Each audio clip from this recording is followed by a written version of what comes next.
now, has anybody got the fingerprints that you have? And there's 7 billion people that we have on, imagine. Nobody has your fingerprints. Nobody has your features in this whole world, except occasionally somebody says to us, you know what, you look just like my sister.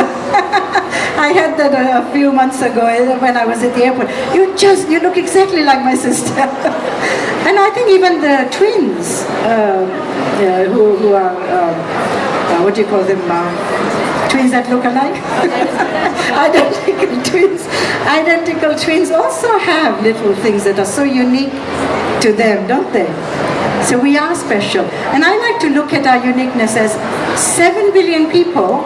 Imagine if each one of us is a piece in a jigsaw puzzle. How special is each piece in a jigsaw puzzle? If you're not being who you are, and we take you out of that jigsaw puzzle, what happens? The whole is missing, the picture is missing, it's not complete. So which means that your contribution, the gifts that you have come to give in this life, the reason you've taken birth and you are here, otherwise why do we come? What are we here for? My belief is that we have come for some expression of who we are, to share with others, to share with the world. And often people say to me, oh, they want to go for a certain job. Oh, but there's so many teachers doing this, or there's so many people doing that. What chance have I got? But there are some people who will resonate with you. There are so many people who write books, but there'll be people who will resonate with my words, the way I express. So it doesn't matter. We still have to go out and do what we are passionate about, what we love doing. And so let us have the freedom to say who and what we are, instead of comparing ourselves and hiding. Because the world is missing out on our contribution if we don't be who we are. We are, I think, the biggest critique of our own self. Would you agree? We often put ourselves down and we think, people might be judging us, but really I think we are the worst judge of our own self. So when we recognize any kind of criticism, any kind of putting ourselves down, we need to change those thoughts. Become aware, change those thoughts, and then we start to feel different. We start to accept ourselves. Okay? I went through my life where I used to constantly feel I'm not good enough.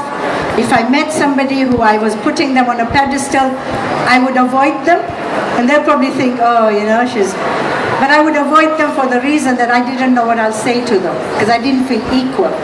When I started on this journey, I started saying to myself, I am as good as anybody else here, but different. But as good. And that started helping me, and gradually I started using these affirmations. Anybody heard of positive affirmations? So we know, instead of that negative chatter, we convert that into positives. And then we keep repeating that. So every time I felt that, I kept saying to myself, and my courage muscle started to grow. The very first time I saw somebody and wanted to approach them, I wouldn't. But my thought was, no, I'm equal. So the second time, maybe go towards them and not do it. And at that time, it's very, very important not to blame ourselves. Oh, see, I didn't do it again. No. I'm building my courage muscle. It's okay. Forgive. And then our energy stays up. Then by the third and the fourth time, I started becoming really comfortable. And then I was able to talk to people. And now it's become a habit. A new habit. So this is how we change our habits. Any habit that's not serving you, not helping you to have the freedom to be you, you can change them. And that's my first chapter in the book, is how to think differently. Freedom to think differently. How to do that. How the positive affirmations work. That's all explained in there. So once we start doing that, then we start to feel comfortable with who we are, start to accept ourselves. And equally, we all have weaknesses. We all have things we don't do well. I'm a terrible organizer. I get, I kind of tidy up my desk, I do everything, and within 3-4 months it's untidy again. That's good, isn't it? It's okay. But again, it's about, okay, I'm not good at doing that. And I've started accepting it rather than beating myself up about it. That, why aren't I? I kind of know where my things are, so I'm okay. We decide, we choose, not other people, we choose. Okay, this is a weakness that I want to change that habit, and we can. And what you don't want to change, it's fine. It's your business. Stay with whatever you're not good at and ask for help. And it's okay. And then it's not only about accepting ourselves as who we are, but also our situations. How often are we struggling in a situation that we are in? Whatever it is, where we are not accepting the situation at that moment. We are struggling, we are stressed, and we can't think of anything creative to do. So the thing to do at that moment is this moment, my situation is this, whatever circumstances, and often we have the habit of blaming the situation or the circumstance for our own happiness. But our happiness is our responsibility, not other people. So once we take that responsibility and say, my happiness doesn't depend on my children or my husband or my boss, it's me. What am I going to do about it? Do I need to be more assertive? Do I need to think differently? Do I need to be more proactive? Once you take the power, then you can change what you want to change in your life. So when you have a situation and circumstances that are feeling very, like stressful, first acknowledge and accept that I'm in this place and it's okay to be here. People often think by accepting we want change, but it's the other way around. By accepting and saying this is where I am and it's okay for this moment, the body relaxes. When you relax and give yourself a moment, creativity begins. But if you're thinking of the situation, blaming other people, going chatter, it's just going round in circles. It's not going to benefit anybody.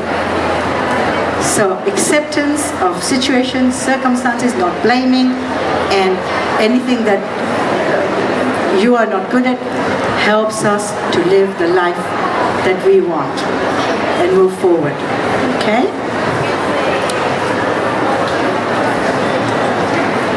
So the first step is to become aware what you are not accepting, where you are at. Second step is to acknowledge, yes, this is where I am, it's fine. Accept, breathe, relax, and then set a new intention, a new goal. Okay, so what is it that I want? If I am responsible for my happiness, what is it that I'm going to say, do, be in order to change this situation? Say, for example, you're at work and you're not getting a promotion and you're blaming the boss. But if you take that away and say, it's my responsibility. If I want a promotion, if I want to get where I want to in my life, it's my responsibility. What will I do about it? Then you have options. Do I move out of this job? Do I speak up? Do I be proactive? And then you have choices that you can go for. You can express and take action on. Okay? Once we accept ourselves, what do you think are the benefits in our life? What will it do for us? Anybody would like to contribute anything? You'll be happier. What else?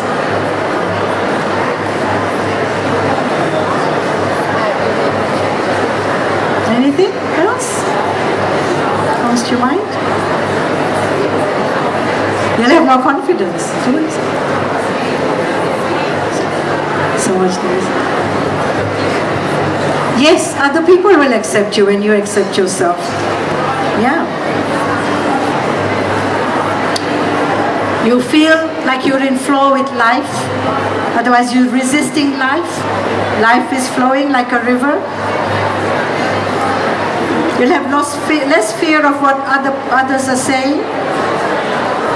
You'll be more confident and you'll have more motivation and clarity. And I'm sure the list is not endless, but these are some of the things that I have experienced, and I have put them in my book.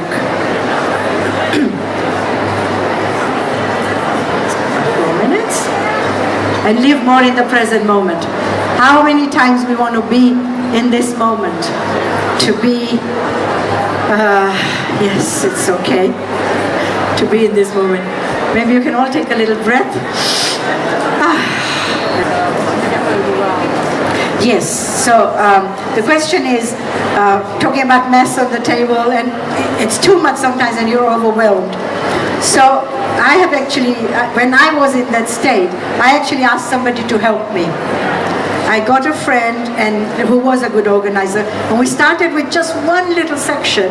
When she did it, then I started, my motivation was there and I did the whole thing then.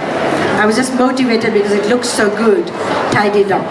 Or I would say that it's just about setting a date, setting a time, and knowing that you have overwhelmed, and then just saying, I don't have to do the whole thing, because what's overwhelmed? It's so much, where do I start, right? Is that the kind of thought? So it's about, I'm just going to do this corner just for 5 minutes. Just for 5 minutes, because when it's like this, it feels like, oh my God, I'll have to spend the whole day. I'm just going to start with 5 minutes. And then you'll find that you've done it. If it looks so good, you'll feel motivated either to do more that day or come back to it. It took me a few days because it was on a whole room I had to do. And that room looks so beautiful now, but there are a couple of corners which get messy. And every now and again I'll tidy up, especially when somebody's coming. That's when it's a my motive. Do you know motivation comes from pain or pleasure? So it was too painful to maybe think, oh my God, they've got a clutter to live on. So I had to tidy up. Okay, so anything else anybody wants to ask? Thank you very much.